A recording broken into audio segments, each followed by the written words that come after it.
Okay, welcome students. Our new lesson today, Toasted English, written by a Indian writer called R.K. Narayan. He is a very famous writer. He wrote many books. So this is about the changes made in English. See, the British people ruled many countries like India, America, and other countries. So they left the English here, even though they have gone out of the country. But the English we are following, after their departure, we have made some changes for the convenience of the public in the particular country. So here, whatever the changes, this is refined, English refined, whatever the changes are made by the Americans to suit to their needs. Okay, that is here called Toasted English. So this is written by, it is unit 2 and second lesson. First lesson we have completed, that is the poem, first one poem. Now second one, Toasted English, it is written by R.K. Narayan. See, R.K. Narayan wrote many books, about nearly 60 books he wrote. He wrote many novels. Out of the famous novels, some novels I can mention because in the exam introduction you should write about his novels, his biodata and all. So here he has written Swami and Friends, The Guide, The Financial Expert, The Vendor and Sweet, and he got Sahitya Akademi Award. Also he got Padma Bhushan and Padma Vibhushan also. This present lesson, Toasted English, is taken from his essays called Reluctant Guru. He has written a set of essays. We have taken this lesson from extract from that book. Just now I said English language has gone through a process of toasting. The changes made by Americans in British English is called Toasted English. So whatever the changes made by them, that's called Toasted English. Now all of you open your readers. Reader page number 26. So a small introduction once again from about the writer. His full name is Rasipuram Krishnaswamy Iyer Narayana Swamy. Better you can write R.K. Narayan only. He lived in between 1906 and 2001. He is one of the finest writers in English. He has published nearly 60 books in his writing career. Besides 50 novels, he wrote numerous short stories. There was a Malgudi stories. It was a serial also very long back in the television. It is about a South Indian town he has created and he has written about it. So he wrote many books. Just now I said Swami and Friends, Mr. Sampad, The Financial Expert, The Guide, The Vendor of Sweet. The Guide has made a movie also. And so about this lesson, there is a small introduction I want to give.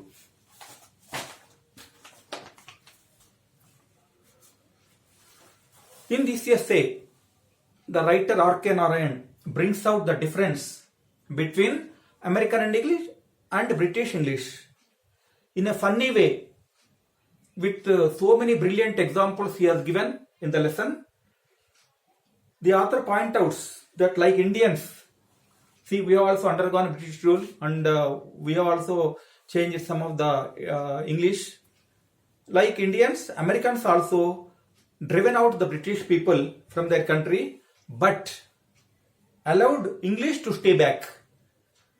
The American made the usage of English easier. So after when the British people left, they made it very simple by using the active voice. They give up the passive voice. They said no, whatever it is there we should use in active voice, not the passive voice. For example, we can say trespassers prohibited. You can see the board. Still India also we can find. That means no other person are not supposed to enter. If you go to defense formations, wherever army, there are a DRDO, such security organizations are there. Outside on the gate you can see trespassing prohibited. That means without permission you are not supposed to go inside.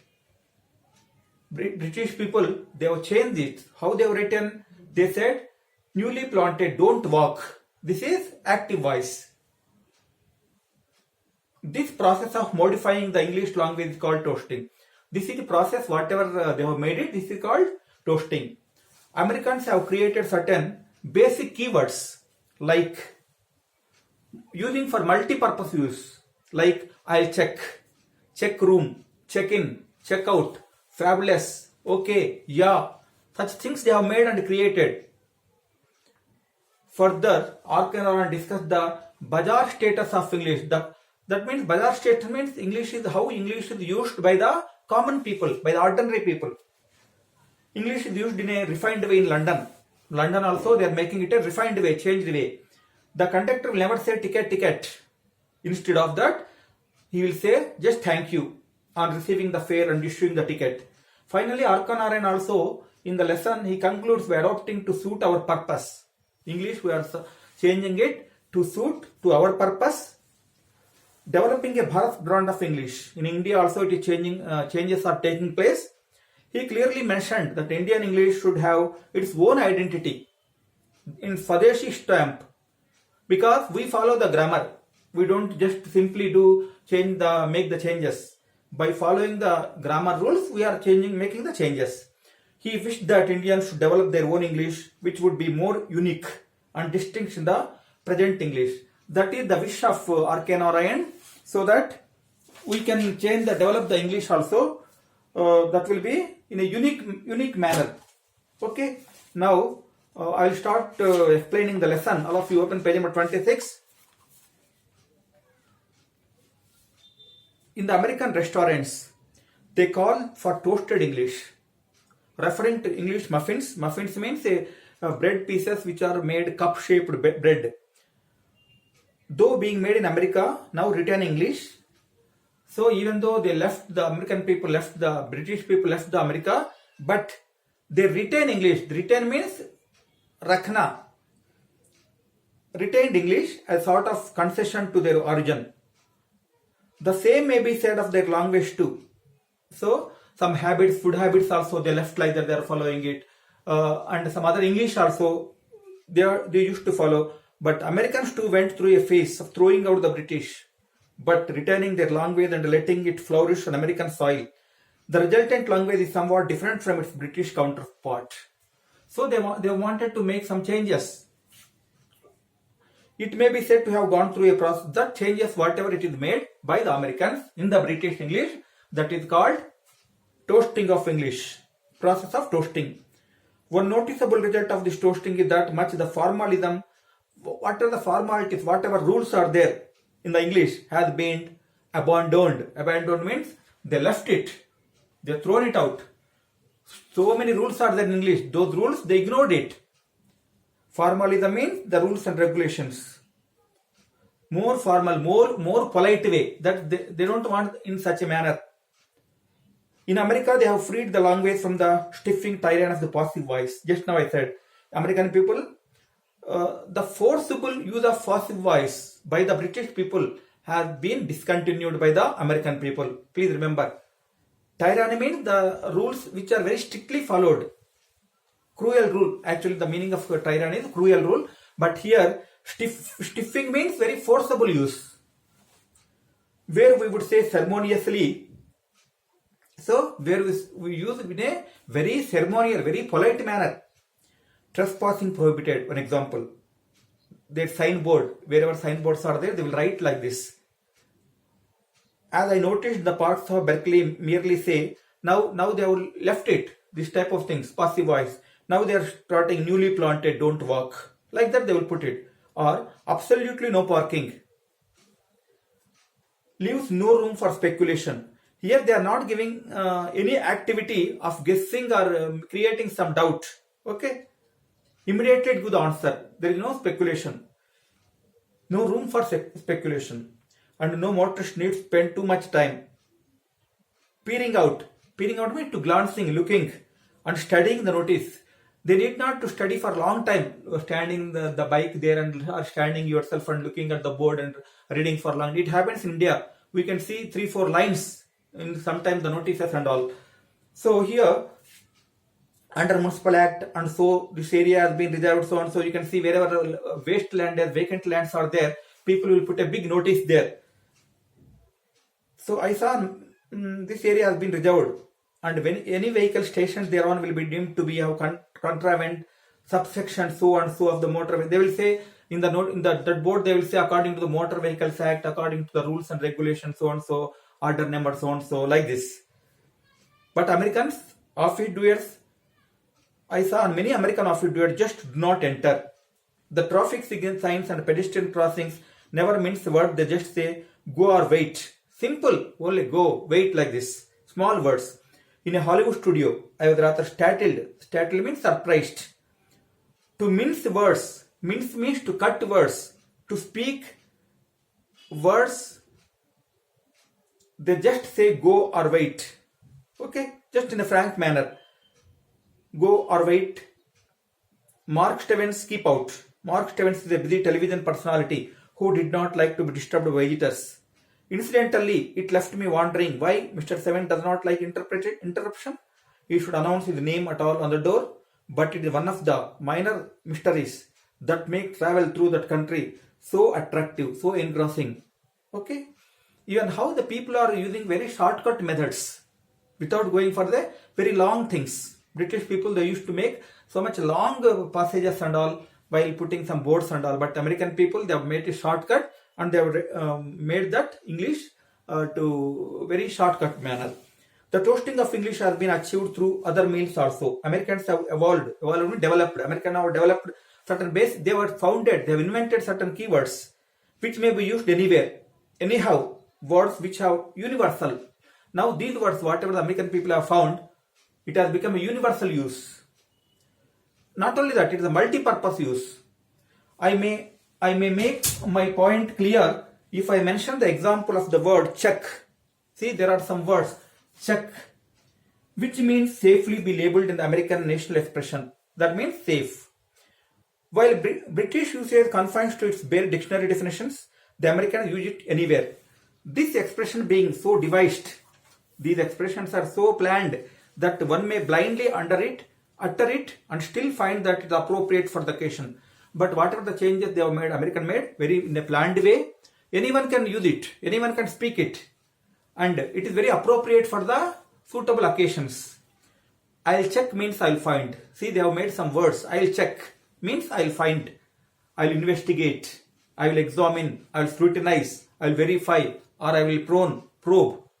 Your check means your ticket, token, or whatever you may have to produce. Check room is where you leave your possessions for a while. Check girl is one who takes care of your coat, umbrella, or anything else you may leave in the custody. Check in, check out. At first I heard it check out and felt rather disturbed. Refers to one's arrival in a hotel and departure there. So now these words we are very frequently. Nowadays almost all hotels, wherever you go, hotel, lodge, restaurant and all, you can find check in, check out timings. This we have copied from the American English. Check-in means getting inside the hotel, and out means departure. And there are scores of other incidental uses for the word. If you are ever hard up for a noun or a verb, you may safely under the word check and feel confident that it will fit in.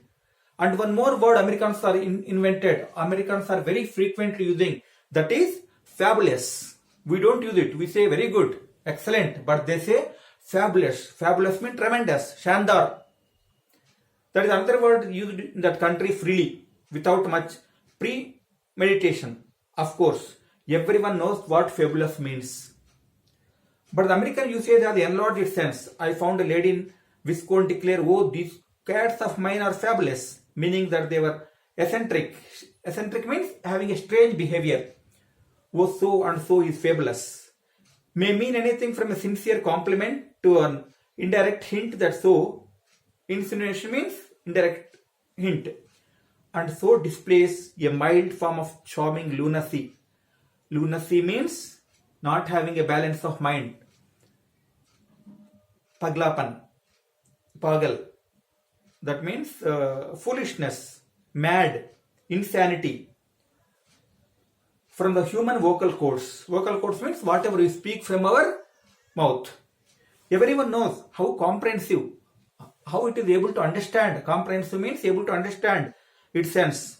Can be okay is a self-sufficient word. One word is enough, okay, which needs no suffix. You need not to add any suffix or prefix. Okay is enough to indicate any special respect for the listener. It can stand by itself without sir. When they use, American people, they use okay, that is enough. You need not to add a prefix or suffix using sir like that to conclude the sentence with a sentence. In this respect, it's like yeah, which seals off a sentence without further ado. Ado means it is a state of importance. Yes sir or yes darling is conceivable, but yes or yeah darling is unthinkable. Yeah is uttered in a short bass of the tone. Grunt means the sound, which almost snaps off any further continuation of sentence. Yes involves time at the sibilant. Sibilant means hissing sound. Could not prolong, could not go for a long time. So these are the very shortcuts, saying yeah, saying yes, like this. The refinement, the changes whatever are made. Usage means the pronunciation, whenever they use in sentences in countries where English has a bazaar status. Bazaar status means where English is used for even by the common people are worth a study. We should study that also. It is very important. In a London bus, when you go in a London bus, you will never hear the conductor like India shouting or crying, ticket, ticket. He never shouts. He approaches the passenger and says, thank you. On receiving the fare, says again, thank you, sir.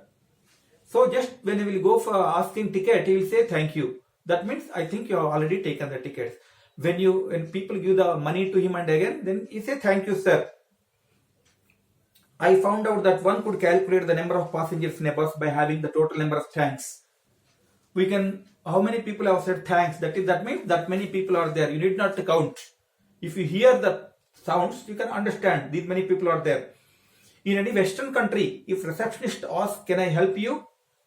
See, if you are going to any Western country, in the reception who is sitting there in the entrance of the office or any hotel, that anyone is asking you, can I help you? It really means, have you any business here? That means, you have anything to be here? So state it immediately. Or it may mean, evidently you have wandered off into a wrong place, go away. See, it's got two meanings. When someone is asking you, can I help you? That means it has got two meanings in Western countries. That means, one is, if you have any business, please tell me. If you don't have any business here, you go away from here. A man who wants to pass you always says, excuse me. See, generally if two persons are there and a person is going between you, he will say, excuse me. While he may with all justice burst out, what do you mean by standing there gaping at the world while you block everybody's passes? That sounds like this. How the hell you are standing here and not giving any passage to pass? Excuse me, that sounds like that. Stand aside, man. When you send your card in, the busy man secretary appeals and whispers in your ear, would you like to wait? Though the tone is one of the consultation, you have really no choice in the matter. The thing to do is not to answer the question but say thanks and look for a comfortable seat in the waiting room. Although you may feel like saying no, I would not like to wait. I have other things to do. Now the time has come for us to consider seriously the question of a Bharat brand of English. Now talking in the terms of India. Now in the beginning he talked about America, and next he talked about London in the bus incidents, and then now he's coming finally in the conclusion, he's talking about the Indian Bharat brand of English. So far English has had a comparatively confined existence in our country. So far it has a limited existence, but now chiefly means very importantly in the halls of learning, wherever you can file like a court or anywhere in the halls of learning, justice or administration, we are using English. Now the time is right for it to come to the duty street, marketplace. Now the thing has come that English is used everywhere in the market, on the street, everywhere. Even under the banyan tree, earlier people used to sit under the banyan tree and they used to discuss many things under our old generation. But now the English has gone into the public. English must adopt the complexion of our life and assimilate. So we must understand this point. Assimilate means to understand fully to the language of people. Now it has become a idiom. Idiom means language of people. This is India also it has become a language of people. I am not suggesting here. I am not telling that you should mix the breed. Mongrelization. Mongrelization means crossbreeding. Mixing breeds of varieties indiscriminately without giving much thought about it. That's called indiscrimination of the language. I am not recommending that we should go back to their days when we heard, particularly in the railway, were you going, ma'am? Bharat English will respect the rule of law. But whatever it may be, whatever the thing it may be, when you are following whatever one thing you must remember, Bharat brand of English we are maintaining by following a good dignity of grammar. That we are following it. We don't leave the grammar just like that. That is the respect of rule of law. We are making it. What is that? We maintain the dignity of grammar, but still have a Swadeshi stamp on it unmistakably, like the Madras handloom check shirt or the Tirupati doll. But there are some exceptions are there. So this is the small summary or explanation of the lesson. Now there are some short questions are there and long questions are there. Some short questions only I will discuss another 5 minutes. Long questions, the summary I will send it to you. The process of toasting is changing the language according to one's accord. First question. Americans too went through a phase, through a change. What is that? Which other country he is referring? He is referring about the country of British people. British allowed the language in different contexts. Similarly, Americans throw the language of the British use and retain their own language, toasting it on the resultant language different from British counterpart. So American English is said to have gone through the process of toasting. So when you go to the next lesson, we have again British English and American English. What are the changes made? For example, British people they use autumn. American people they used fall. American people they used cookies, but British people they used biscuit. See, for example, British people they used cash point. We use Americans and India use ATM. British people use chemist. We use drugstore. Curtains they use British people they use curtains, but here American people they change it into drapes. See, dustbin used by British people, that American people they call it trash can. Like British people they use